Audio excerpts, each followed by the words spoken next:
look at myself and go, oh. Are we muted? Did it change? It Oh, it did change. Okay. Hello and welcome to Take Flight Live with Phoenix Stage Company, an award-winning 100% volunteer community theater organization located in Oakville, Connecticut.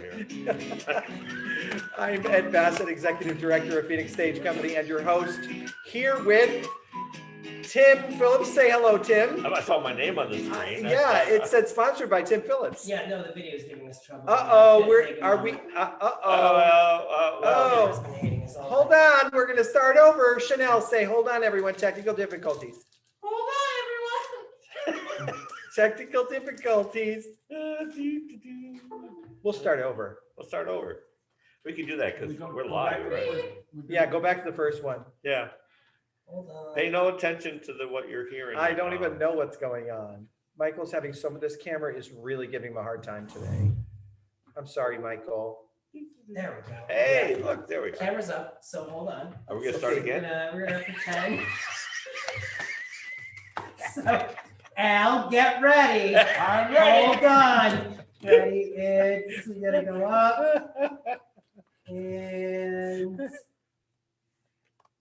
Are we on now? Yeah, okay. Hello again, and welcome back to Take Flight Live with Phoenix Stage Company, an award-winning 100% volunteer community theater organization located in Oakville, Connecticut. I'm Ed Bassett, Executive Director of Phoenix Stage Company and your host, here with Tim Phillips. Say hello, Tim.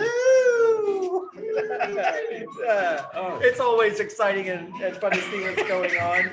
You can, there you go. Al's on sound today, so I'll be like cueing him and doing all kinds of stuff. We have to say Al is in the room. Michael Calabrese, our technical producer, is having a bit of a night tonight. Yeah. And Chanel is in the audience. Hello, Chanel. Yeah, she came here from Landmark. She was cleaning, getting ready for their Halloween event. The big thing coming So up too. yeah. So how are you, Tim? It's chilly. It's been chilly. I'm wearing my sweatshirt I'm so glad we got over. this going. This is nice. A nice little touch here. Ooh. You know that's fake, Tim. Yeah. What? Yeah, there's no heat in there. It's just a light bulb. Dude, it's like an easy bake oven. It's like an easy bake oven. Tim. Yeah. Yeah. So how was your week? What a week we've had. We've been busy. We have to do our thing first. Oh, sorry. Yeah, we're gotta do making that thing sure. before Here we yeah, go. Are we okay. distanced? Yeah, we gotta make sure we got our 6 feet in there. We are 6 feet from the nipple. There you Nice. go. You know, that is 72 candy corns. A candy corn is an inch? I checked it. You know, I have candy corn in my house. Wow. So if you eat 8 of those at one time, Chanel, You'd have a foot of candy corn. no, you'd have 8 inches, not a foot. Oh, If it's an inch, 8 candy corn is not a foot. I was going. See, you're a typical man. I was going. Anyway, all right. Here we go.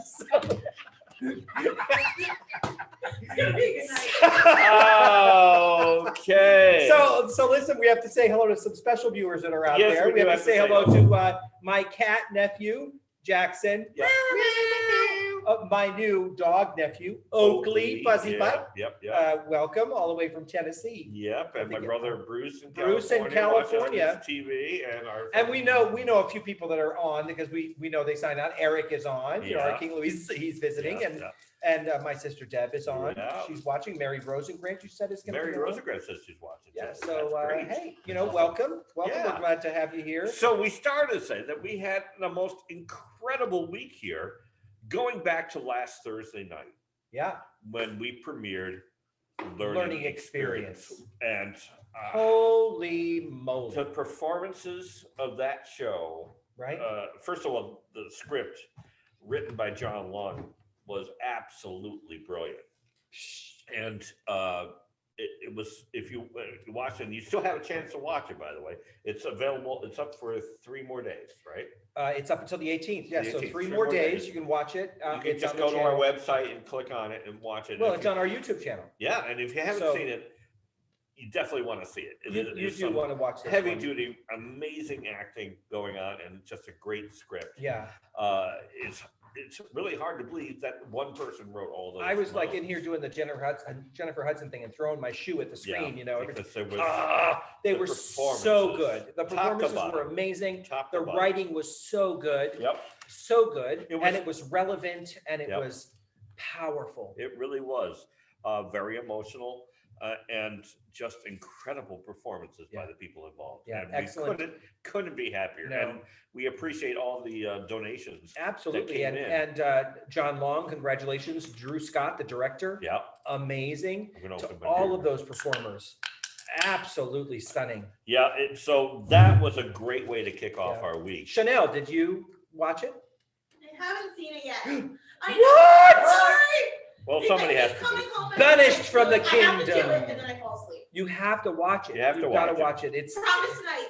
Okay, there you it's go. really. I will honestly tell you, I watched it twice already. I'm gonna watch it again. Yeah. Because the performances are just that good. Yeah, it's You a really get relevant the feel piece. for the people telling their story, Mm. and these were seriously good length monologues. Yeah. And they memorized these things, and the kudos to the people. I mean, there's Amazing. so many. Yeah. You run down the list. It was Tori Krasnovsky, then Beth Steinberg, Killian Meehan, Killian. Dan Willey, Sheila Uh, Garrison, Kate Stango, Robert Schnapsky, and Chris Evans. and Chris Evans. Yeah, I knew I missed Yeah. one there. And Dan all Willey. of them. I already said Dan Willey. Thank you, Yeah, you Al. missed that out. You were crunching on your candy. Yeah, we having candy. I'm having my Black Hawk right now. That's good. So I'm that drinking was- that coffee was- because I'm cold. That was last Thursday, and like we said, it's still up for 3 more days. If you haven't seen it, see it, and if you have seen it, see it again. Because Yeah, it's really, it's really really excellent. so Yeah. good, so good. Yeah, and then this past weekend, we worked with the team and filmed 133 Maine, a paranormal investigation. Oh my boy. goodness. Yeah, Yeah, so we had a lot of fun filming this. it was. This place turned into a Hollywood studio. It was for a little so exciting to have people in the building bit. Yes. working again, Yeah. besides us carrying crap up and down stairs. Right. It was really nice to have activity in the building and have people doing things. Yeah. This is going to be so much fun. So much fun. Honest to God, you have to watch this thing. Yeah. I'm still a little, I thought if I participate in this, maybe I'll be a little less freaky when it comes to going some of the dark places downstairs. I'm but more so still now. A little bit more freaked I think out. I'm more so now after what we saw during the filming. Yeah. We used the whole building too. We did. The whole building was used and Yeah. outside. Mhm. In retrospect, we probably should have told the police that we were going to film outside, and we probably should have told the neighbors because the screaming that was going on out there, Oh. people were at their windows with I flashlights. thought So I kept it down. yeah, but that's all right. but it was so much fun, It was so much and fun. it's so exciting to It- have them here. We should stress too that this is a No, yeah, it's awesome. It's a paranormal investigation Okay. at the theater. all right. We'll leave, And we'll it leave is- that part of it. Awesome.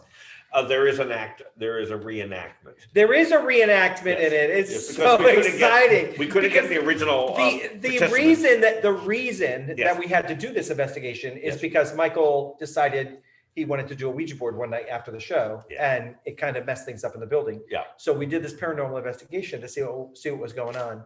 So we had to reenact because because they they were not because available. they weren't available to talk about what they did. Yeah. And so you and I Yep. had to play I Michael got to and Eric. play Eric. Picture that. See, now that should be worth price of admission right Yeah, there. No, So it's really fun. So that let's is talk going about to, that. How is that going to work out? So that is premiering on Halloween night, and That's a Saturday night. we've decided to do it just like we did with learning experiences. Yep. So we're going to have a premiere here at the theater. We're going to invite 15 people. If you want to come and see the show Get on the- Halloween night, Get your, you have to let me request know in in advance. We Yep. are asking for some sort of costume. Could be a hat, could be a whatever, to come on down and watch on the big screen. Yep. We're doing that, and then it'll be up on our page, on our YouTube page, for a certain amount of time, and then after that, it's going to be on Amazon, and you're going to have to Yeah, buy it or it. rent it, and that's thanks to Dan. Willey But for that. yeah, the people that have put this thing together, I was just blown away Oh, so by exciting! the level of talent. Yeah, so so much great. fun. So much What? fun. Michael's laughing. Eric commented that he hopes he looks that good when he's 90.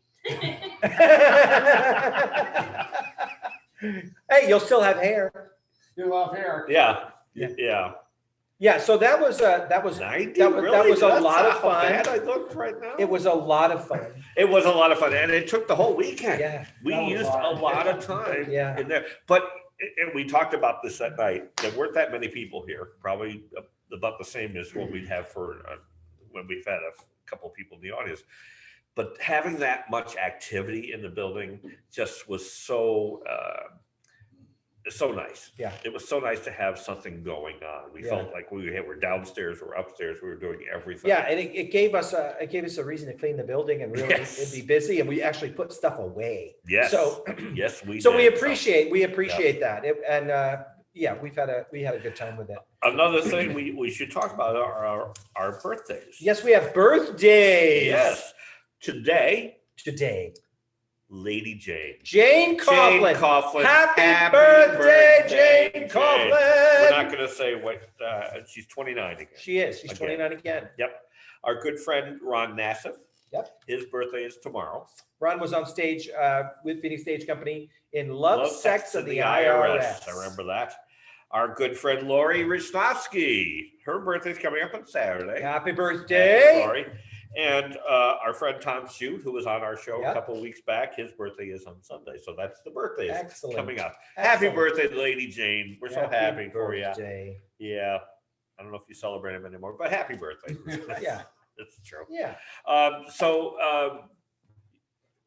we had all this activity going on. Yeah. It was just a fast week. Yeah. It made everything go It so was a fast. crazy fast Yeah. week. Yeah. And Yeah. what else has been going on for you? You're so mean. So everyone knows He that asked knowingly. yeah, everyone knows I was on that awful rabbit diet for Yes. 2 weeks Yes, you while I were. was waiting to see You my were very doctor. good about it. I did lose. As I I said, you're lost drinking 5 my beer. pounds Yep. in 2 weeks, which my doctor was very happy about. That's 5 of the many pounds that I gained with COVID quarantine weight. Yeah. And yeah, so I'm waiting for some lab results back, but Uh-huh. fingers crossed that all the issues were caused by a medication that I was on, which was Yep. a statin. Yeah. Turns out I'm allergic to statins. So not Well, no before wonder they you were had saying trouble. you're just sensitive to statins. So we'll put you on a low dose, not so You're powerful one. statin intolerant. And now I am just allergic to statins, so I can't take those at all, which Yeah. I'm very happy about because they didn't make me feel great when I was on them. So now we just kind of wait for my lab results, but fingers crossed that everything is good and I'll be good. But we also learned about your injury. I have to talk about this. This is awesome. Yeah. So I've had this injury. One of the problems with statins Yep. is they cause muscle pain. Right. And my right leg has really been bothering me. I've been waking up in the middle of the night with my foot hurting and my knee hurting. Wow. And really intense pain. Yeah. And I mentioned it to my doctor and she said, just your right foot? And I said, yeah, my right leg. And she said, no, that's probably not statin. So she poked around and hurt me and then said, let's take an x-ray. And she came back and said, no, you have tendinitis or tarsal tunnel. Yep.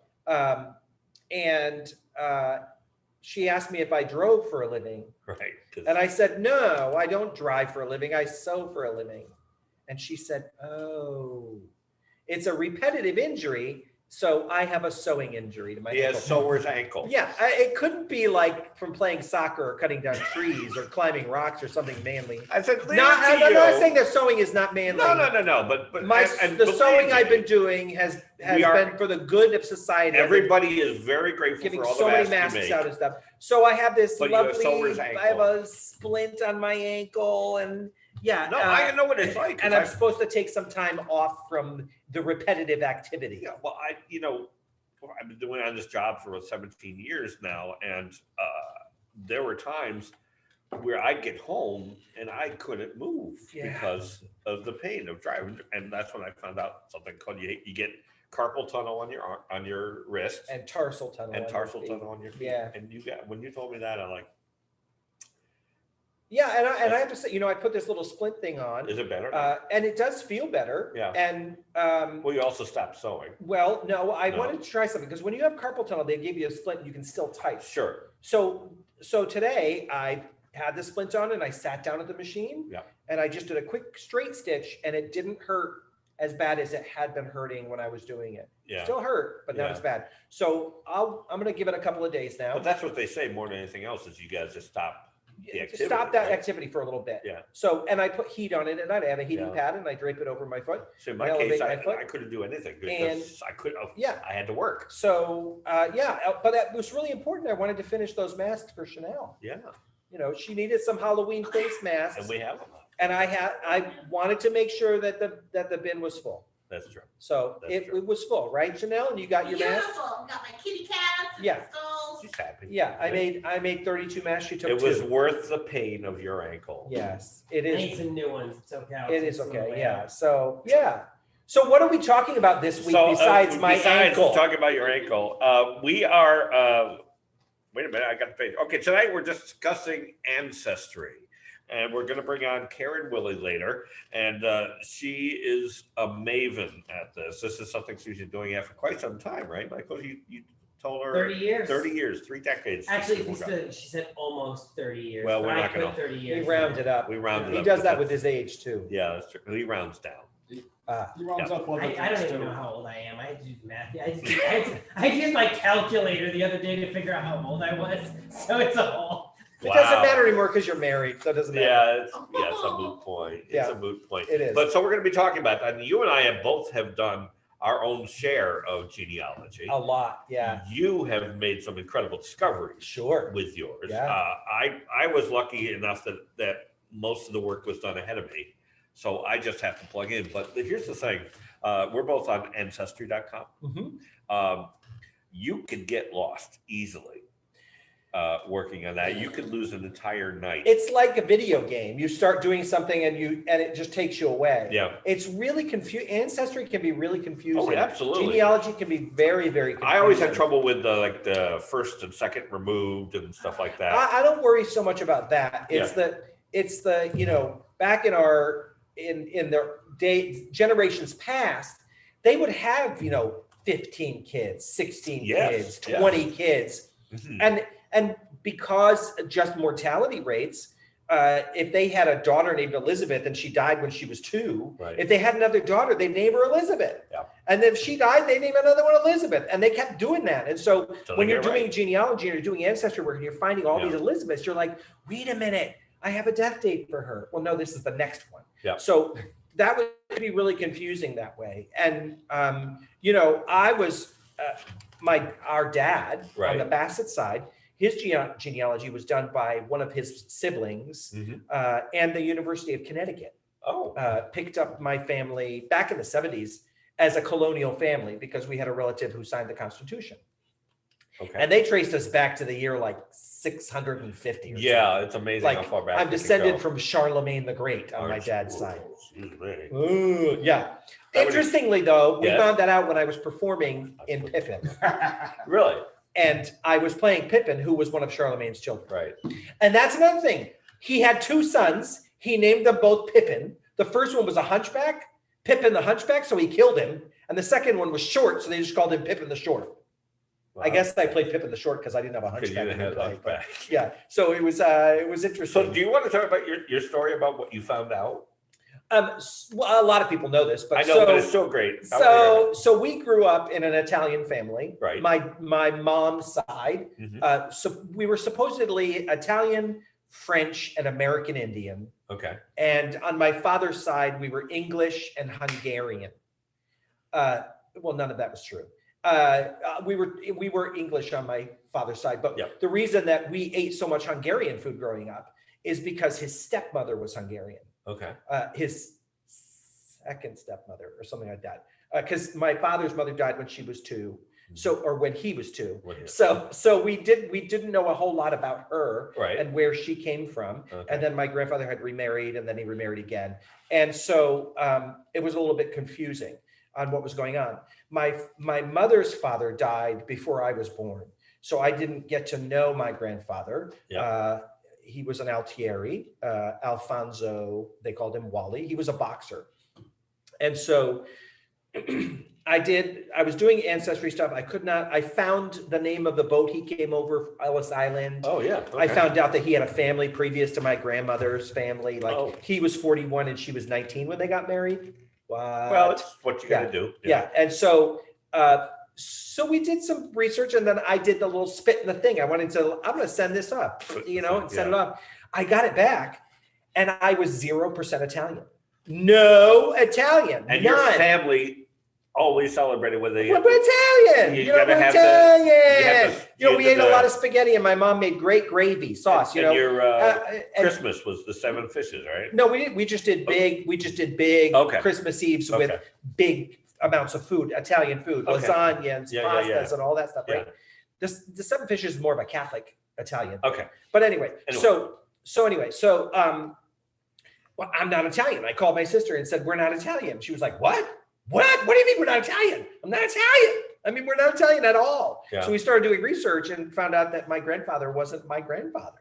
That Dun, dun, dun. dun, dun, dun. Surprise. And so it turns out that we were Irish, Yep. Scottish, English, Norwegian, and German, Okay. which makes perfect sense to me. But when you do the Ancestry, they hook you up with other people Yes. that have had their DNA done that you're related to. Right. And there was somebody that came up that wasn't on our family tree. And so I emailed her on Ancestry and said, I think our grandparents and I didn't hear back for a long Cold time. winter nights. And then I did hear back. Yeah. And it turns out that most likely her grandfather is my grandfather. And he's an Irish guy. Uh-huh. And he is balding on top. And I'm balding, and my brother is thinning, and my nephews are balding. And so it's like, oh, it makes sense now. It makes sense. And I don't know how to explain this, but for me, knowing my roots, Yeah. it completed something. Okay. Like, so everybody that I knew that came from big Italian families, Mhm. they were always tight. Yeah. Big Italian families, 100 cousins, 100 Right, aunts and right. uncles, and everybody got together. And our family wasn't like that. Our family we had a lot of people around all the time. Yeah. But my siblings are spread out, our relatives spread out, people moved away. It was never a big thing if you moved away. And it never, I always felt like, wait, there's something. It doesn't compute. It makes sense because the Scottish people were nomadic to begin with, so it makes sense to me that this is who we are. Scots are nomadic. Is that Well, they were Yeah. in the beginning, right? because So- my family is Scotch. yeah, and so they we were all over right? the place. Yeah. Right. So they scatter. Yeah. It's not a big thing to scatter. Your Right. brother's in California and you're Right. here. One's You're in still Texas, close. yeah. But Yeah. so that was important. And it's fascinating for me to do research and to find things out. But I you was can- able to yeah. find out that my grandmother, my father's mother, her name was Annie Evangeline. Right. And I love that. Annie Evangeline DeWolf was her name. Oh, what a great Uh, name. Actually, she was a Nelson that really wasn't Nelson okay. How do you keep this straight? So my father's grandfather Yeah. emigrated from Sweden Okay. when he was a child. Right. They were emigrating through Canada and from Sweden. His father died on the boat on the way over. Oh. And his mother could not afford to take care of the children, and they became indentured servants. Wow. And so he and his brother, and his name was Nils Svante Persson, Persson. Mm. When he came through immigration, Yep. Person, everybody's a person, right? Right. So his father's first name became his last name, Nils Svante Nelson. They switched because they up. do that. And Now- the same thing happened with my Italian ancestors. His name was Tommaso, and when he came through Ellis Island, he changed it to Thomas O as a middle initial. Right. So they would do that all the time. Real- Well, my grandfather, my great grandfather's brother, died in an ice skating accident while they were still indentured servants. Wow. And then Nils grew up. He got married to a lovely woman named Johanna, and she made it her life work to reunite him with his mother before she died, and they did. Oh, wow. And my grandmother came out of that reunion, and I mean, I love finding that stuff out and learning the history. Yeah. And how it. Real quick story. I just learned this the other day. Lori has an uncle, Chris McDougall, and Lori's brothers and Chris went to Ireland together to take a trip, mainly for golfing. But Chris was like, I want to find out where my roots are in Ireland. And so he started talking to some genealogical experts in Ireland, and they said, what's your last name? He said, McDougall, McDuell. And they just looked and said, that's not an Irish name. There's no McDougall's in Ireland. So basically what probably happened is when the original people came over to Ellis Island, somebody like, you're what? Or just had a bad day or and just wrote McDougall instead It's of probably McDougall. That's what they said. It might have been McDougall, but the guy heard McDougall and he wrote that down. Yeah. Isn't that funny? And that's something like that. That's how it happens. Yeah. And you learn so much about and even on, on my mother's side, we're on both sides, we became kind of colonial families. And on my mother's side, there was a man who was a captain in the British Army. Okay. And his son fought against him as a revolutionary officer. Oh, wow. In the Revolutionary War. They fought against each other at a battle. Holy and I cow. just find that fascinating that happened. I have, we 3 relatives who were convicted of witchcraft. I was going to ask you that. They were all there were midwives. some from Salem. Right? They were all midwives. Well, one from Salem, Yeah. Sarah Good, Yeah. who was Sarah Bassett Good. And then in Connecticut here, Goody Good. Goody Good. Goody was Good. She was the first woman executed in Connecticut for witchcraft. Wow. She was executed down in Fairfield. And so she's on the family list. Yeah. Yeah. So I have ancestors who were slave traders. I have ancestors who were. But how do you find out hunters about things like that when they go that far back? How do you? I mean, all I really know is what you read as far as date of birth and date of death, and there is documentation on so much stuff. Is there? Like I found, one of the names in my family tree is De Wolf. Most of my ancestry comes from royalty, noblemen, all of that stuff. And De Wolf came from the fact that I had an ancestor who was the 5th attendant to King George. Oh. And he was on a hunting trip with King George, and the king speared a wolf. And he got off his horse to go and get the wolf, and the wolf wasn't dead. It attacked the king. My ancestor got off and killed the wolf, saving the king. He knighted him and changed his last name to De Wolf, which was German for the wolf. Why can't these things ever happen to us? Right? So you find all of these things out, and hooking up with all of these people on Ancestry and getting stories, finding more information, getting information on where they came from, how they spelled their names. There's all of that stuff. And then it's just weird. Like I was at grandma's house, Lydia's mom, Lori Poulin, who plays Lydia. She was having a tag sale, and I was hanging out over there. I was kind of helping him out a little bit. There was a little Ziploc bag on the table, and I picked it up. And it was a kilt pin for the McPherson clan. Okay. That's the clan we came from. Like, what? Yeah. Like, how is it? This is so weird that I just found this stuff out. Right. And here's this kilt pin from the McPherson clan. And I did some research. It is our crest. It is our, and all of that stuff. So I just think it's really fascinating to learn what your ancestors have gone through to get you where you are. Yeah. I did find out in mine, just nowhere near as extensive as yours, but I did find out that we have royal Scottish blood. Yeah. And we're in the Mackenzie clan. There you go. And it's terrible. I hope we don't feud. I hope we didn't feud. Yeah, that would feud. be awesome. Yeah. Yeah. No, my tartan you showed me your tartan. The thing is about tartans is there's different tartans for different things. There's peacetime, there's wartime, there's formal. Yeah, there are different things. Well, the first tartan I ever saw of the Mackenzie clan was this mud brown with just a little bit of green. It was awful. What do you expect? You're Mackenzie. It's It's not like you're a Macintosh. That'd be apple red, right? Probably. Yeah. Probably. Mine's Now- white, now- black, and red. And then there's one of the McPhersons is also kind of a purple color. So Yeah. yeah. Before we bring in Karen, I Yeah. want to talk to you a little bit about this other little hobby of yours having to do with cemeteries. Yes, And that's also all involved in all this. it is. So so part of the Ancestry, part of the research you find is finding out where people are buried from Yes. your family, because it tells you a little bit about where they lived. Mhm. And it also, you can find out more of their relatives based on that. And so there's a site called findagrave.com. Mhm. It's attached to ancestry.com. Okay.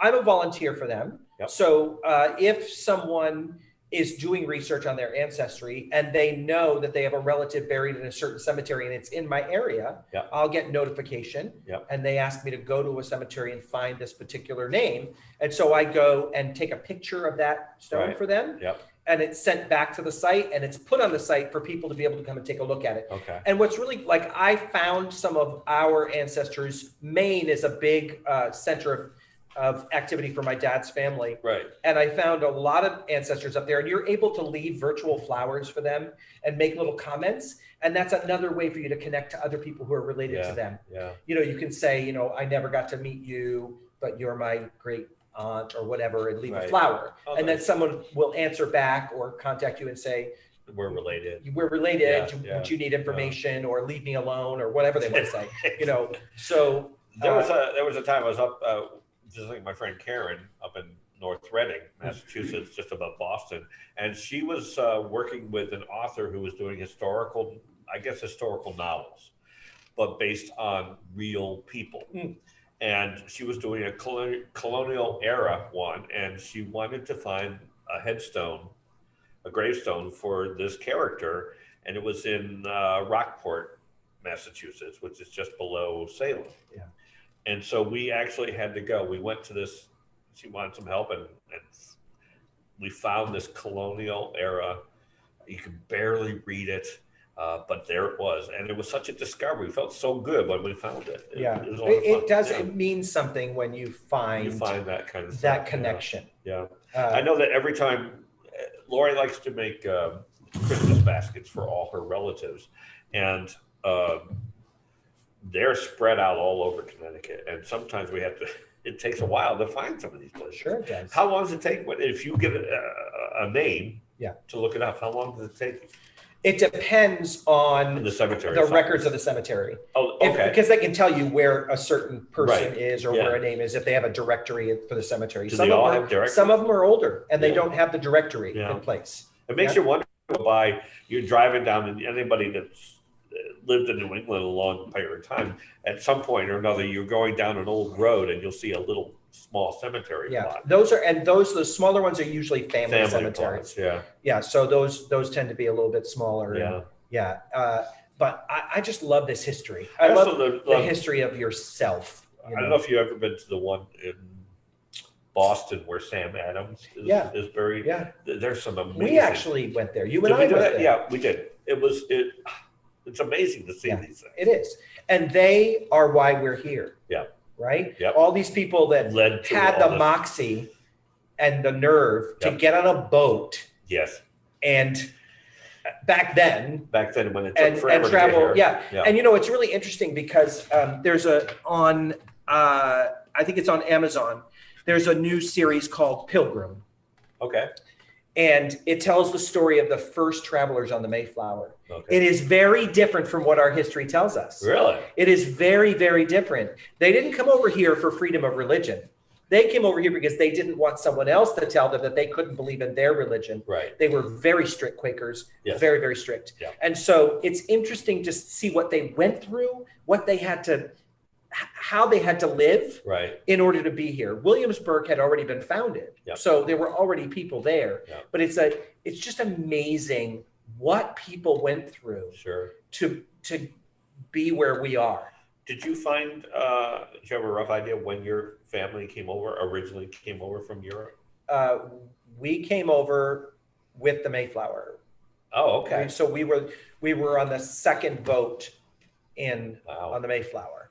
There is somewhere in my family tree, it says that we're a Mayflower family, but I'm trying to determine under whose lineage. Right. Because there weren't that many on the Mayflower. It was a smaller vessel. Sure. So there weren't that many on there, and Yeah. a lot of them didn't survive. Yeah. And so it was tough. So yeah, we're trying to figure that I think out. that among the other points to bring up is that it is very easy to get lost in all this. It really is. Yeah. And people will correct you, especially in Ancestry. Oh, They'll yeah. go on and say, I saw you had so-and-so on your family tree. You're not really related to them. That your spelling is different. I have careful. corrected some. And so spelling you have of to people. be, Yeah. it is Yeah. really interesting. Middle initial, no middle initial, junior, third. Yeah. You know, Laura that we had on, her family, that's where she's been able to trace back to is the Mayflower. Yes. Well, Yeah. that's their. Yeah. And Jane Coughlin is also a Mayflower baby. Oh, Yeah. that doesn't surprise me. Yeah. It Not doesn't me surprise either. me at all. Me either. You know, I think we've been talking so long. I think we need to bring the expert in. Yeah, we do. So listen, Al's going to play some fancy music and I'm going to read this little thing. Not yet, Karen. I didn't call you. Not yet. Bye. Bye. There you go. That happens every week. Karen Willey is the Excited. go-to props master in our area. I've had the pleasure of working with her on so many productions, including the Great American Trailer Park Musical, the Great American Trailer Park Christmas Musical, Neverland Christmas, one of our favorites, Rebel Yells, Oh, golly. and Farce of Nature, and many, many more. Karen comes from a large family with a family tree with over 10,000 people on it. Wow. Now, Now you Karen, get it, Karen. are you there? Yeah. There. Someday we'll get it right. I've Well, always been you know, Karen, premature. we talked ourselves dry up. We here. did. We just talked so much because It's this a is such fascinating a fascinating subject. So, It is the first fascinating. question- That's why I'm Well, addicted to it. did this about 30 years. What got you into it to start with? As a child, I was really interested when I was reading the history books about different people, and you went away. Oh, that's- Shut off periodically. We're You still keep here. talking. Okay, gotcha. I would ask my grandparents, where are we from? And they'd say, I don't know. And they said, English, I guess. That's all I'd ever get from them. And then as I got older, I would still ask around. Nobody knew. Finally, my father-in-law taught me how to do genealogy. And that was shortly after we were married. He'd been doing it for many, many, many years. And that got me started. And my kids grew up in cemeteries, traipsing around and writing down cemetery epitaphs. So That explains. been a going lot on since then. about Tori and Dan and Jameson. Yeah, that kind of explains a bit. Yeah, it was the same with my family though. There was just that one person who was interested in it, and it kind of snowballed from there. Yeah. That's how it usually works. So what? I think a lot of people are interested, but they don't want to do the work. Yeah. Yeah. Well, They want you to do the work and then tell them. So what's the farthest back that you've gotten? In this country, the Mayflower, Yeah. and then I haven't done a whole lot overseas. Some of it was done for me. It was already completed. Mhm. And that goes back to the 1300s. Yeah. Okay. Yeah.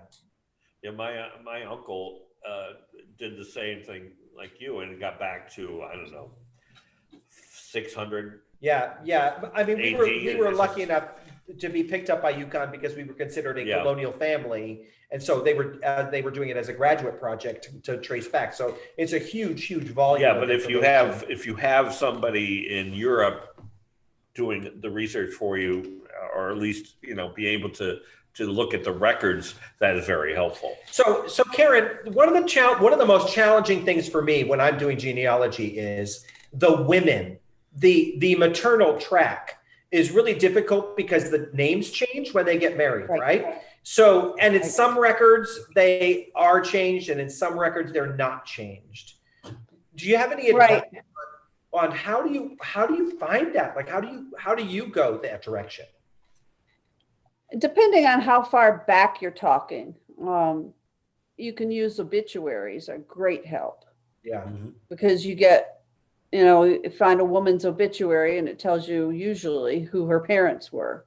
Right. And a lot of times it will even tell you her mother's maiden name. So, or their marriage record often has maiden names on it.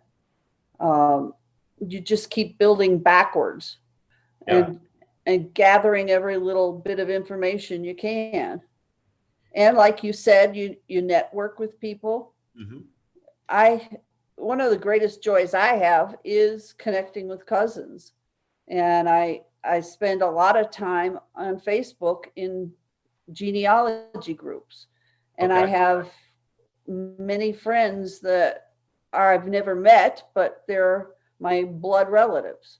So we share information, we share pictures, and we've gotten to know each other, exchange Christmas gifts. I mean, it's important to me. Family is everything. I was an only child, so I didn't have those close family relationships I had when I would go back to visit my grandparents. I'd have lots of time with cousins, and we'd have family reunions and that kind of thing where I got to know people. And being an only child, I did a lot of listening as a kid as the adults talked, and I kept track of it in my head, and it all just was important to me to know. So that's how I got started, and I don't think I'll ever stop. I've got 30,000 people in my tree now. I'm basically building the southern West Virginia counties and the people of them from the time it was first settled. Yeah. So one of my experience that has been that most of the cousins that I've hooked up with are like bat crap crazy. Like I'm talking like Luke Booney. Like I Deliverance. I learned after the third time, you know, I would be so excited that I hooked up with somebody that I didn't know that was because my dad was one of 11 siblings. And when my grandfather remarried the first time, his wife scattered those children. Yeah. They went out to work on farms. They went everywhere. So he lost track of all of his siblings. And so we never really knew their families.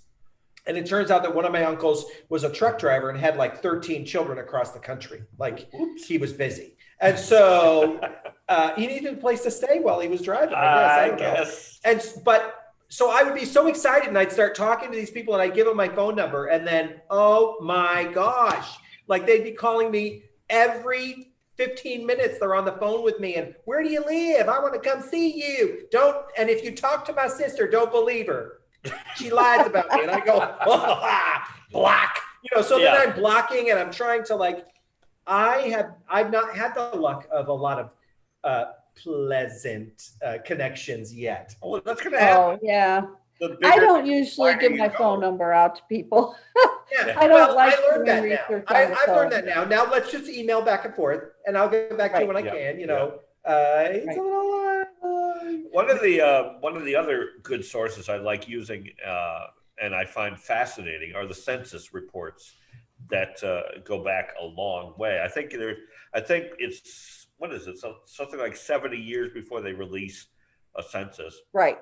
So that's right for now, private 1940, I think, reasons. census is out there. 40 is the most recent. Yeah. And if you're a genealogist like me, you just can't wait to get the 1950. That's right. But the problem with that, It's like Christmas when it comes out. they're handwritten. Yes. And so, for example, on sometimes. one of my moms, Yeah. I guess somebody misread the writing. Her last name was Altieri, and they wrote it as Albert. Right. Yeah. It looked like it said Albert instead of Altieri, and so it was. It was really hard to find. It's not only handwritten, but it's also tends to be cursive. Yes. But what's nice is you can just go back 10 years beforehand usually and see something. Yeah. And each census has a different because it's not just names. information in it. There's like what they made, what job they had, how much money they made. One of the most fascinating things that I found was this paper that my grandfather had to fill out when he was 19 for, I think, World War I. And it was a questionnaire like, do you know how to ride a horse? Can you work a team? Yes, I've seen that. Can you run a diesel engine? Yeah, Can you swim? And just reading that and it tells you so what much more. they did. Yeah. Like, it's fascinating to me how they lived their lives to Well, get. it makes them real people, not Yeah. just names on a page. Yeah, That's exactly it. it's It's really not just a now. name on You this past weekend, you told me a fascinating story about a relative that had over 500 descendants while he was still living. Can you tell us about that? Yeah, that was my great-great-grandfather, Robinson Williams.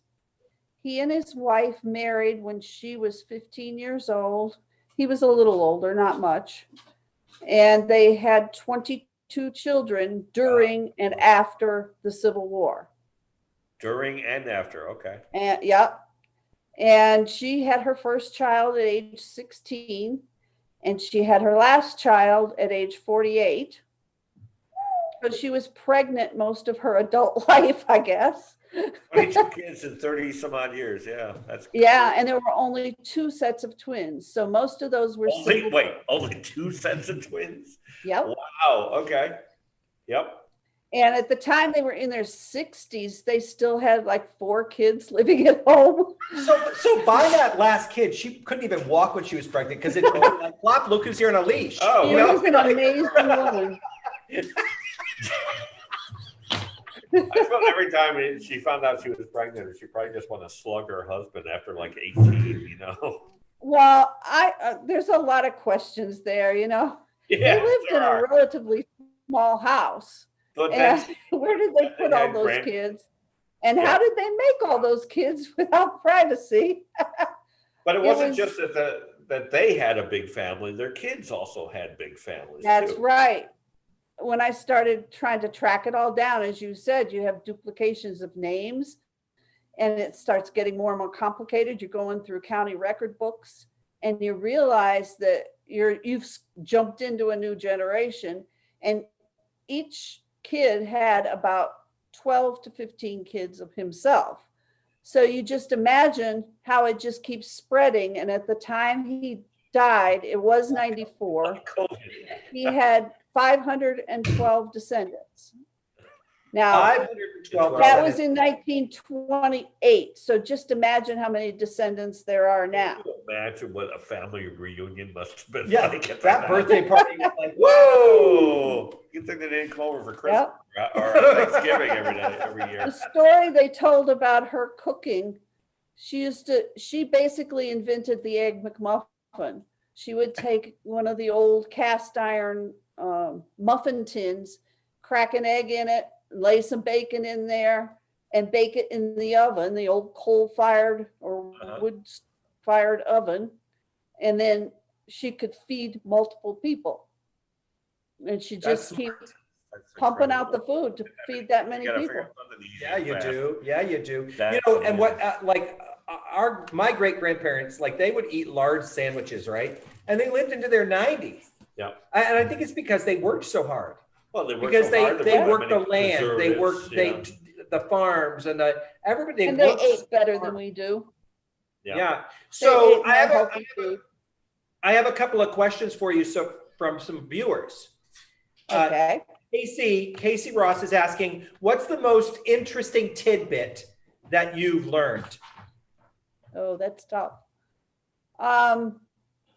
Talking about the Mayflower, I discovered, if you go back in your mind to your history classes, you remember the story of Miles Standish and Priscilla Mullins and John Alden. Henry Wadsworth Longfellow wrote a poem about it. Yes. And Miles Standish was in love with Priscilla Mullins. They had arrived from England on the Mayflower, and they were living in Massachusetts. And he was in love with her and wanted to marry her, but he didn't have the nerve to ask her. So he asked his best friend, John Alden, to ask for him. And when John Alden went to Priscilla and told her that, she said, "Speak for yourself, John Alden." And she recognized that John was in love with her too. And she was more interested in John than in Miles Standish, the captain. Yeah. So John and Priscilla married. I'm not sure how Miles reacted to that. And my granddaughter, Eva, is the 14th great granddaughter of John Alden and Priscilla Mullins. Oh, wow. That is fascinating. And honestly, if you have the time, watch The Pilgrims on Amazon Prime. Okay. On the channel. It's a fascinating story to watch. But they do mention all of those names. Mhm. Yeah. Yeah. So Eric is asking if you have any tips for people that are looking into their family tree. Any advice or any tips? For starters, I guess. Start with living people. Interview them. Get Yeah. as much information as you can. Take a tape recorder and just start asking them questions. Ask them about what it was like growing up, what grandparents they remember, great grandparents, every bit of information you can get recorded, because we lose them and then we don't have the personal stories. I Right. wish I had done that. I And you meant learn to do more that. about your family that way than just, on Ancestry or in a census. And you get the richness of the family and the story. And that's Yeah, I what's did that important. with my grandmother. Um, I brought her out to a restaurant and I brought a tape recorder. And all I knew was the story that I heard that when she was like 4 years old, like at the turn of the century, that her family shipped them off from Philadelphia to Spain to go to boarding school because her father got a job over there temporarily. And she learned how to dance the flamenco. So I said, I started tape recorder. I said, Granny, tell me about learning the flamenco. And she told the whole story. And I still have it. It's a wonderful little And that's thing. fascinating. Whereas my family, I feel like there were so many secrets. Nobody wanted to talk about it. My grandmother never wanted to talk about it. Right. My mother definitely didn't. My mother did not want me to do her family tree. And I This know might be why now now. it's because she knew. Yeah. Yeah.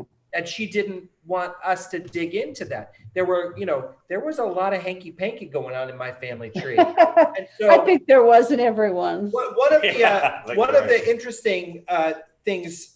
So my grandfather, my mother and father met through my mother's aunt, Okay. and so my mother's aunt was neighbors with my father's father, and my mother's mother was my father's housekeeper.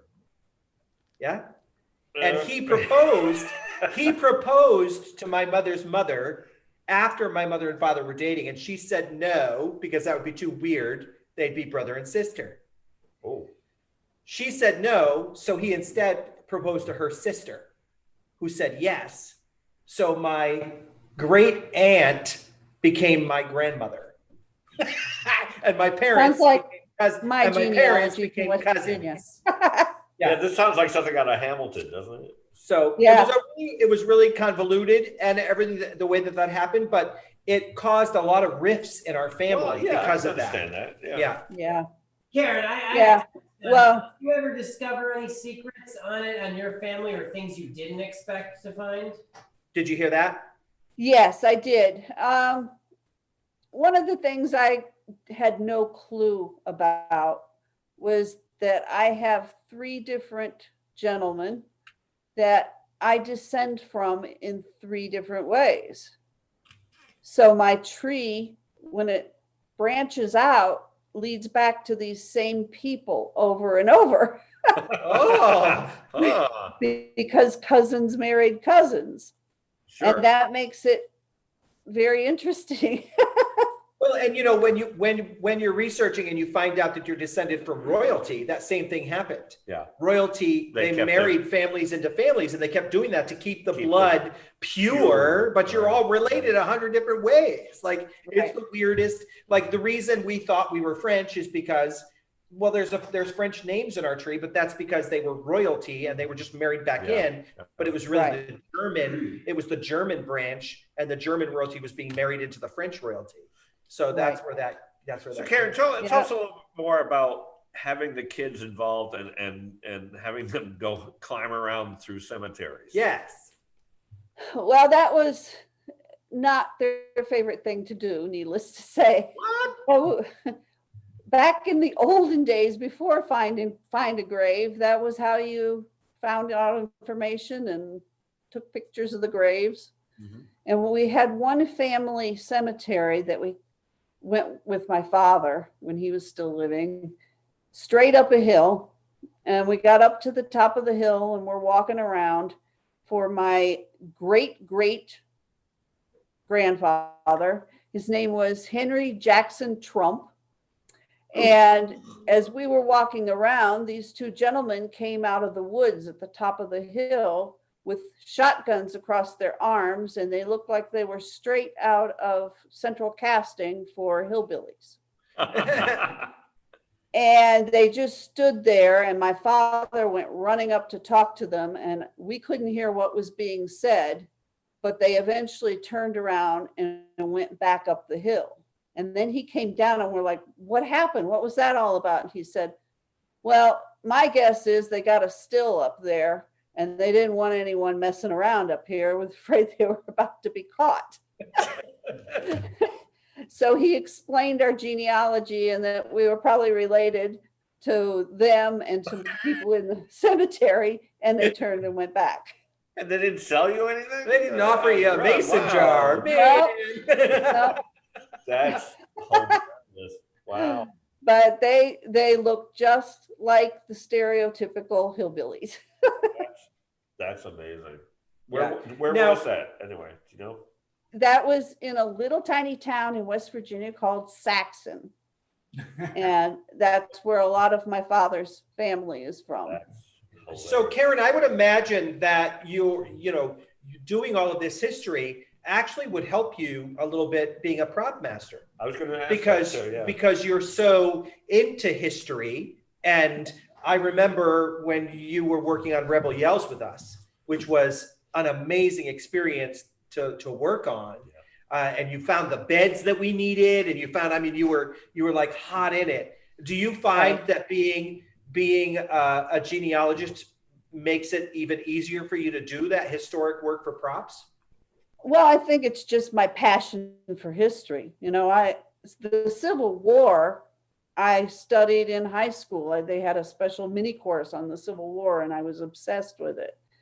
And being from West Virginia, all my family is from West Virginia, and that was ground central. Yeah. You know, there was fighting all around where my family grew up, and I had family members on both sides, and it all fascinated me. I wasn't interested in the battles that much, but I was very interested in how they survived with, you know, the Confederate Army coming in and taking over their land and their crops and their cows and chickens, and then leaving them with nothing to live on, and how they raised these big families, and the poor women who had to work while the men were gone at war, and the people who had to hide in caves just to get away from the battles, and all of that fascinated me. So when you were doing Rebel Yells, it was like doing a story about my family. Yeah. Right down your So wheel. Yeah. that definitely helped in that way. And so I like doing research too. That's the other thing. Genealogy to me is like a video game. You kind of said that too. I used to play Zelda with my kids a lot. And you'd go to each room and collect one thing that you could get after you fought for it. And that's what genealogy is. You know, you don't get all the information at once. You have to go get little bits and pieces here and there and everywhere. And you just keep building and gathering information, and then figuring out, how can I get it another way? You know, I need to know this person's name or how many kids they had, and, you know, what are my resources that I can use? And that's the fun of it. The research is the fun. And, Karen, and have you always been crafty? Like for Farce of Nature, you made the most amazing bear paw for us. You know, like Have you always been crafty like that? Is that where your kids get it? Yeah, my whole family is like that. I think probably it came from my grandmother who used to use feed sacks to make clothes for her kids. You just think it through and how can I make it look like I want it to look, and get creative, and that's fun. Karen, get back to genealogy for just a second here. It's very easy to get overwhelmed especially when you're first starting, because there's just so much information out there, so much available. I know when I first went on Ancestry.com, I would have to stop after an hour because you kept finding things. And sometimes it's hard to wrap your head around all the information you're finding. What's the best way to ease yourself into, especially if you're starting out looking for a tree? I think the easiest thing for people to do is start with their surname. Work that line back. Uh-huh. Stick with Phillips and take it back as far as you can. Yeah. And then branch out off of that from all your Phillips wives. Right. And then just keep collecting information. And as you're reading a book and you see something you don't know if it applies to your family, write it down and keep it. Because later you may say, oh, you know what? That may have something to do with what I'm working on now. And you can just gather information and keep it well organized. Yeah. I started out with a loose leaf binder before there were programs to use on the computer for it. And I had a name divider for each surname that I was working on. And I could flip right to a section that was on this name. Sure. And I could fill in the information and collect copies from books and put them in that binder, from a marriage certificate to a death certificate. Everything that I collected along the way, I saved. Yeah. And now it's much easier. I highly recommend a program called Tribal Pages, tribalpages.com. It's a free program, and you can put your tree on there. It's totally private. The only people who can see it are the ones that you invite. It's not like your tree out on Ancestry. Yeah. And you can, work it through, decide how it best looks for you, because there's different ways to look at the tree. And for some people, it confuses you to look at it one way, but if you turn it and look at it a different way, that's what I found. It makes it easier.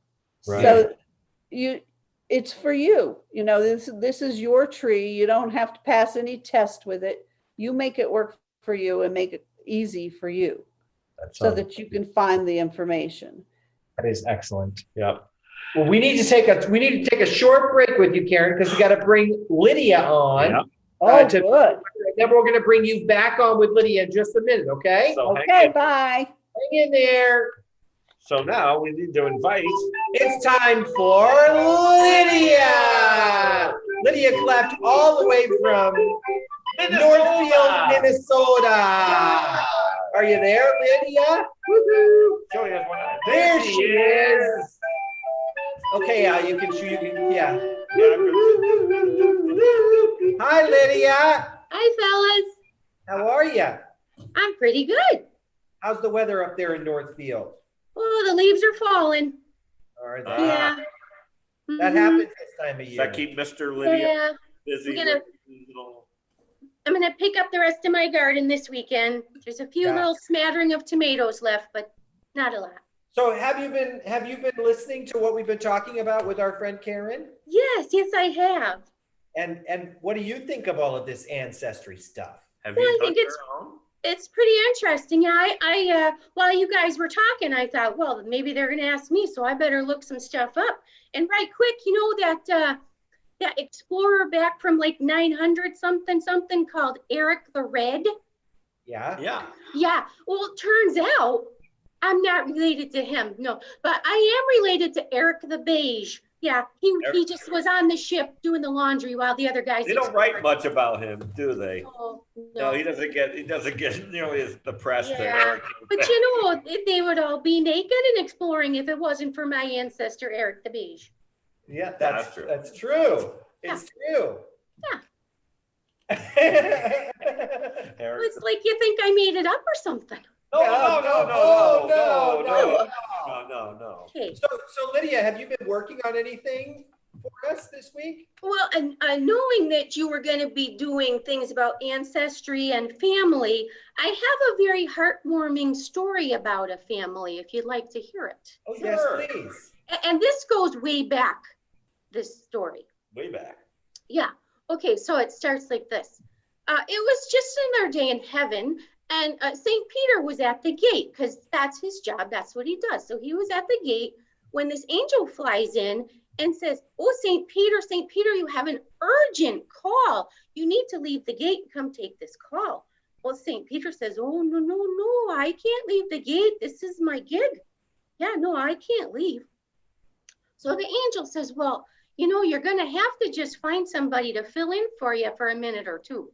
Shouldn't be that hard. So St. Peter says, okay, if I can find somebody, then I'll come and get the call.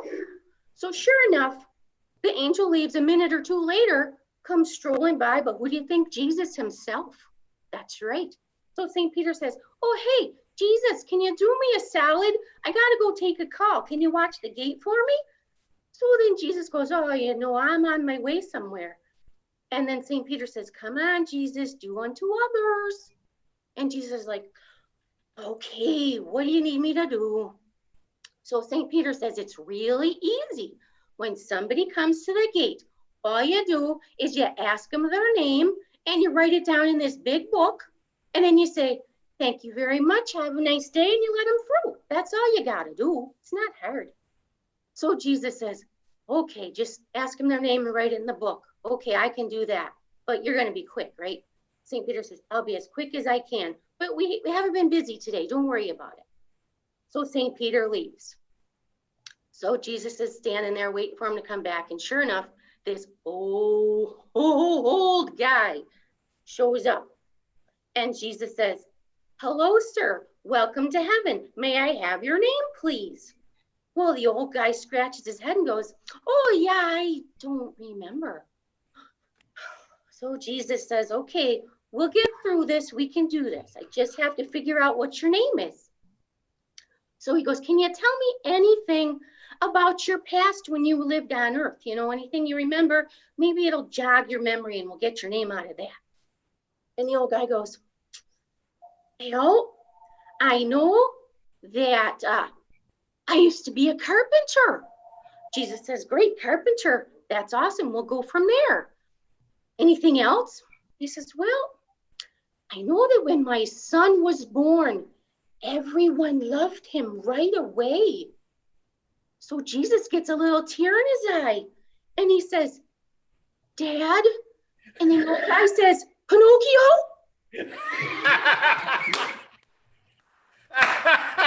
Well, you know, that's very nice. I like that story.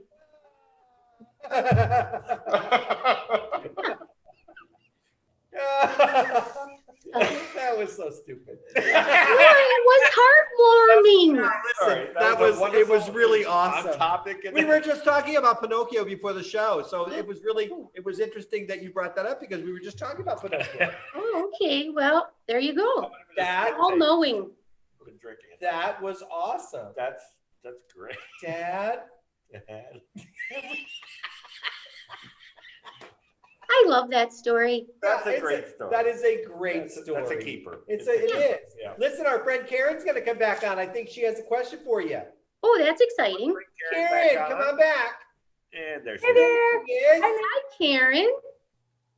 Well, you know, the guys were talking about ghosts and everything before, and I Yeah. wanted to ask you, have you ever seen a ghost? I not to my knowledge, I have not. It would probably just scare the bejesus out of me, and I'd probably just block it out if I ever saw one. But if I do see one, is there some kind of greeting to make it my friend? Yeah, Tim told me this the other day. He was trying to talk to one and he kept saying, "Here, ghosty, ghosty, ghosty." Oh, okay. So that's a good approach. Okay, so that way I'll see it coming, then it won't sneak up on me. That's right. And you'll come across as friendly.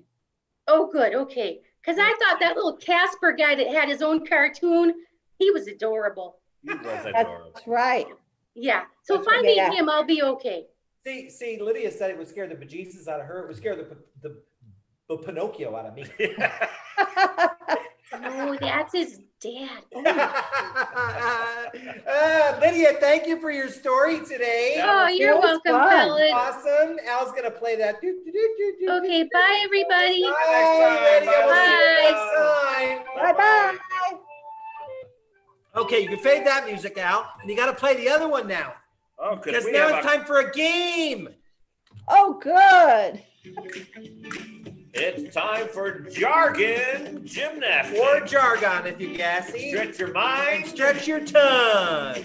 Now, I'm pretty sure you've seen this before. We have 3 words. We try to usually find foreign words, and we'll give you 3 possible definitions. And if you get 2 of the 3 words correct, you win a prize. Yeah. Now, for you, because of Is it a new car? what's that? Is it a new car? No. Oh, okay. Not this week. That was last week. Yeah, that was. Okay.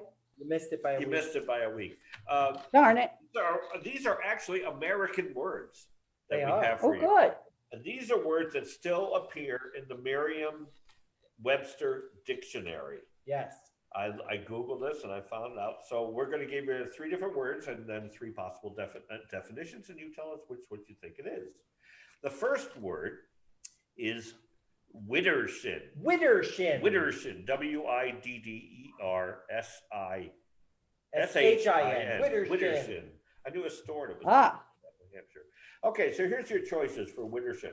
Is it 1, having lower legs that are the same size as your thighs? Why did Is it 2? I feel personally attacked. Thank you. Number 2, a type of beer made in moonshine barrels, something you would probably know about. Or is it number 3, being left-handed or turning counterclockwise? I'm going to go with the barrels of beer. Are you sure? Are you sure about that? Really? Do you have your belt? Oh. No. Are you sure it's number? Well, sorry, you got 2 out of 3, so you can. Yeah.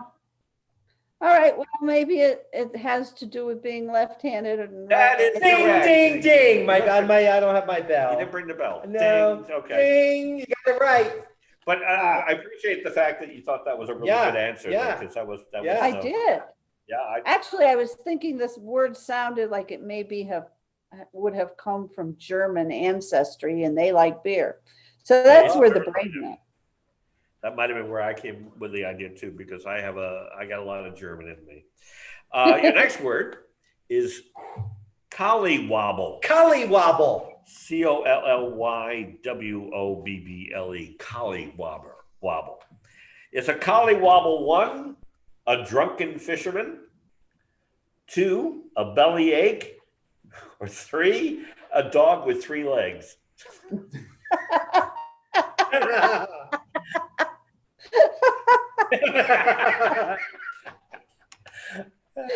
going to go with number 2. Bellyache is Ding, correct. ding, ding.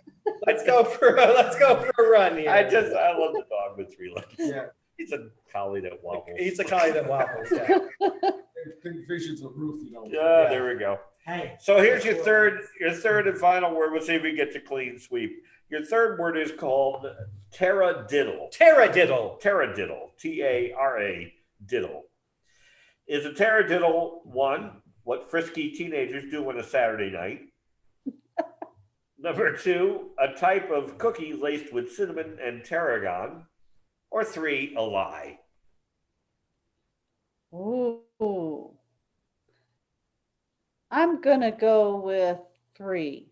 Elias, Ding, ding, correct. ding. It's a clean sweep. Congratulations. Congratulations, you won. won. You won yourself a custom Take Flight with Phoenix Stage Company COVID-19 mask and an orange Theater Oh, I Strong got one right Phoenix here. Stage Company bracelet. There you go. Congratulations. We're going to Yay! get that to We're you. going to get that to you. That's Karen, thank you so much for being here with It us. was such this a week. joy talking to you about all these things historic, and good Yeah. luck with it. Keep it going. You Yeah, keep it going. Digging And we'll up dead people is see fun. you again very, very soon. very soon. Thank you, Thank Karen. you, All right. Karen Willey. Bye, guys. Wow. Wow. That was Ancestry. collywobble. Collywobble. Yeah. I love that. Ancestry. Yeah. So that was there's a lot there, and that's what I asked her about. That it can be very And she's over overwhelming. 30,000. And that was good advice because that, stick with one name at a time, Yeah. because you really, by the time you get back, you have so many surnames that you're working with. Right. So I think that was really good advice. Stick with one, track it back as far as you can on that one name, stay on that track, and then go off It's go off very easy after that to. with smaller branches. Yeah. Before we get into good news, this Yeah. just came over the wire today. They had the Tony nominations came out today. You know what? I'm really curious about that. What are the nominations? So there's 1, 2, 3, 4, 5 plays Yeah. that The Inheritance is one of them. Yeah. That got nominated. Only 3 musicals. Jagged Little Pill. Uh-huh. I don't know that one. Moulin Rouge, the musical, Uh-huh. and Tina, the Tina Turner musical. Okay. So here's what happened. They could only, the season officially ended like the end of February, Right. So they had to have only shows that were up at that point. Amazingly, for the first time in history of the Tonys, no musical review, what do you call it? Revivals. No revivals of a musical because things were going to come up in the spring and Yeah. they were going to bring out stuff and then. nothing happened. So there's none. Yeah. The Tonys, according to their website, I checked this after getting these nominations, it's going to be virtual sometime in 2020 fall or winter. They don't even have a date yet. Yeah, that's the really hard, they're saying that Broadway's not going to open until late May, Yeah, early June. If that. And that is an if that. That is an Yeah. if that, So, and that's really tough. Best revivals of a play: Betrayal, Frankie and Johnny at the Claire de Lune, and A Soldier's Play. So only 3 revivals of a play too. Yeah. So it's going to be interesting. There's a lot of performances. Not too many familiar names are on the list, but that kind of makes sense if you didn't Yeah. have that much to choose from. Right, yeah. And kudos to the Tony people for actually coming out with a list. Absolutely. I mean, we have to keep it going. All of us have to keep Yeah. it going. And that's why we're here every Thursday night to keep it going. Yep. And that's why the Warner is working hard on their programming, and Landmark is doing some Halloween programming. And, we're working on some Christmas stuff and some holiday stuff that we want to do. And I know that Landmark is as well. Yep. So we We're just have keeping to busy. we have to do what we can do, how we can do Yeah. it. Yeah, And because- that's we got our hand sanitizing station in. Yes. It was Yeah. back order, finally got here. So at least we have that piece in another place. step in the right direction. Yeah, another step in the right Yep. direction. So Yep. it's a little, yeah. I mean, we're a grassroots organization. Yes. We're at the very bottom of this kind of stuff. So Yeah. it starts with people like Michael and Al and Janelle and all of us volunteers. And yet in this industry, the Yeah. grassroots, the bottom rung is so affected by what's happening at that top rung. Yeah, it's surprising. So, yeah. we have to take our cue from the bigger organizations, and we have to take our cue from what's happening on those stages. Sure. And it's going to be a tough climb, but we'll get there We'll get there. with a little help from our friends. And we had a lot of it this past week, and that show last week was so amazing. And again, So amazing. It was just So amazing. If you haven't seen it, see it again. Yeah. See it again. Shall I give you my good news, or do you want you to do? Yes, Al's going to play some music under your good news, and Michael's writing me a note. I must be doing something wrong. Oh, Do I have there a you go. booger or something? What's that? I can't read that. How much you would make off the donations? Oh, well, we're still We're still taking donations for that. we're still taking donations, and we're still bringing them in, but we're just over $900 That's great. on donations for Okay. learning experience. Okay, What's your good news? Okay, Al, you could actually say that out. Thank you. if you remember the Endgame Avenger movie, the second part of it, there was one scene where Captain America comes into the Avenger headquarters and he mentions the fact that he saw whales, a pod of whales in the Hudson River, and it's like, tell me that's good news, but believe it or not, it's actually happening. Oh my God, that's Without- my good news. No, did you look up that That same is thing? my good news. Humpback whales in New York City. I found, But I had more to put on it because I miss their nature. well, yeah, well, according to CBS News reports, Yes. they have seen a surge of humpback whale sightings. It says that the river is a lot cleaner than it used to be, so it's bringing nutrients out. Give them that number though. There's a number in there. Well, in 2011, Yes. just 3 whales were spotted. 3 whales. In 2011. Yes. Last year, more than 300. Yes. So that's great news. There's a lot of dangers because Well, sure, because they're in that main shipping lane. but they said they like to play in the traffic. Like, Yeah. don't we teach our They're kids humping better? a lot of backs. What's that? Oh, Uh, Michael. Okay, so but you know, Okay. yeah. But he says the whales come here to eat, and New York is famous for being a good place to find good food. And the whales have found something called menhaden, which local fishermen call bunker. Yep, bunker. So it's this is all what happens. We take good care of the earth. Good things happen. It's true. So that was my good news. I didn't mean to. And so, yeah, so my good news was about the humpback whales, but of course, 19 days to Election Day. There you go. Woo! We don't have to get any more mail. But my other good news is about nature. Yep. And that is that Tasmanian devils have been reintroduced into the wild of Australia for the first time in hundreds of years. Wow. So again, we had I had said they were reintroducing other animals down there in Australia and in the UK. And so they're reestablishing these populations of these animals that went extinct from their natural habitats. And it changed the ecosystem. And so now they're putting the Tasmanian devils back into the wild in Australia, and that hopefully will restore a lot of the ecosystems around them. Well, as long as Bugs Bunny leaves them alone this time. Is Anybody that else? Bugs Bunny with the Tasmanian devil? I think it was, wasn't it? Is it Bugs Bunny? How do you guys? Yeah, it's Bugs Bunny. That's what I thought. Yeah. Okay, the thing yeah. was Rolling around. That was a Tasmanian devil, Yeah, right? he's the Tasmanian. That's Taz. Yeah, That's but they my don't look brother's like voice. that at all. They look like little weasels, Oh. but they're very, very mean. Well, Apparently, see, this is good. If they're carnivorous. we're bringing this stuff. So we're back. bringing you some nature talk. Yeah. Yeah. I So don't know why we listen. went to Maine for that one, but we Yeah. did, yeah. Yeah. So coming up next. Next week we're gonna have a very good friend. Yeah, that's my page. Oh, that's your page. Yeah. Will you put it in my book? It's in both of our books. Okay. Well, you didn't Okay, you mention go it. ahead. You get this page. Okay. Well, Go next ahead. next week we're having a very good friend of ours, Helen Adams. Helen who is Adams. One of our favorites.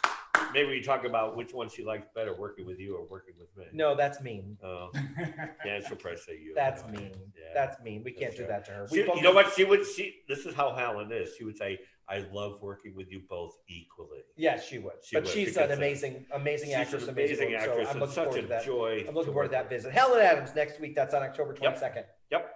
And then you want to talk about the 20th and 29th? It's actually just the 29th. 29th. Thursday the 29th, Yes. we're doing scary stories.